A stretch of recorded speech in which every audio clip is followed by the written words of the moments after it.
Welcome to the Tree Book fan page. I'm Doug Still, host of This Old Tree podcast. And I'm Georgia Silvera Siemens, host of Your Bird Story. So, Georgia, you've got a book to talk about today. What's the name of the book? The name of the book is The Light Eaters by Zoë Schlanger. The Light Eaters is one of my favorite books of 2024. The subtitle is How the Unseen World of Plant Intelligence Offers a New Understanding of Life on Earth. Plant intelligence is the crux of this excellent 259 pages of science writing. And part of me is hesitant to even qualify it as science writing, which it is, but it's just excellent writing overall.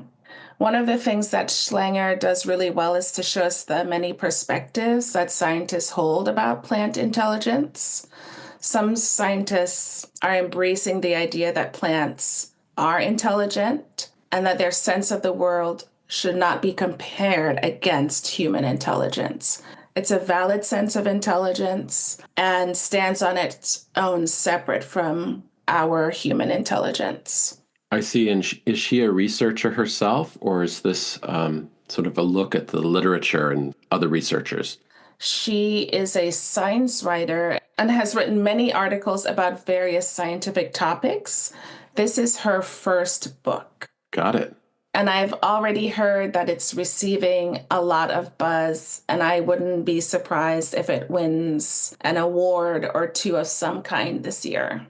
So while some scientists seem very comfortable with affording plants intelligence, others are shying away from the term intelligence. And they're arguing that plants are responding to their environment, but without consciousness or agency. I think one thing that Schlanger does in the beginning of the book is to provide us with some context about non-human intelligence, looking at the ways in which people's ideas about non-human animal intelligence has evolved and changed over time. There were things that we used to do to animals that we wouldn't do now because we have come to think of at least certain species of animals as being intelligent creatures with agency and consciousness. Right. So looking at the backstory with animals. Exactly. She travels all over the world and speaks to scientists, both doing lab research and field research. So it feels like a very comprehensive look at the available science on plant intelligence. I'd like to read the last paragraph from chapter 2 titled How Science Changes Its Mind, which is a thread that Schlanger picks up and weaves throughout this book.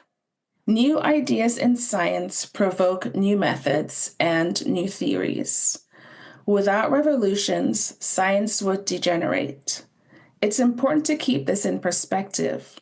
Kuhn said that a scientific paradigm shift has the power to change one's view of the world in which we live. Quote, "Of course, the world itself stays the same," end quote, Kuhn wrote. "Plants will go on being plants, whatever we decide to think of them. But how we decide to think of them could change everything for us." And I would argue, actually, could change everything for them. As the dominant species on our planet, the way we think about other life, the values that we assign to them, are really important for their survival as well.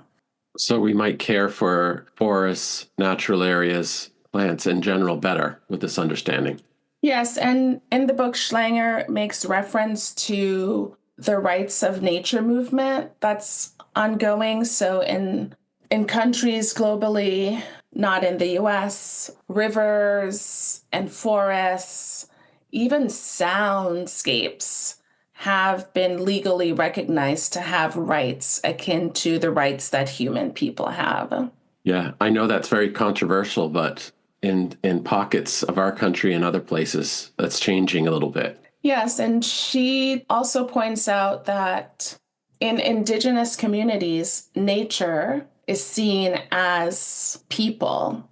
So the research examples that Schlanger provides throughout the book in every chapter, they're really quite astonishing. It's not that they're incredulous, but they just really open your mind to what plants are able to do. Frankly, I kind of had my jaw dropping at every page turn. Well, the fact that you said it was one of your favorite books of 2024 is a high recommendation. Yes, I do read a lot. And listeners, if you like what you heard, you can purchase The Light Eaters by Zoë Schlanger using the affiliate link on this page. 10% goes to support our efforts, and 10% goes to support local bookstores. Thanks for joining us on the Tree Book fan page. See you next time. And keep reading.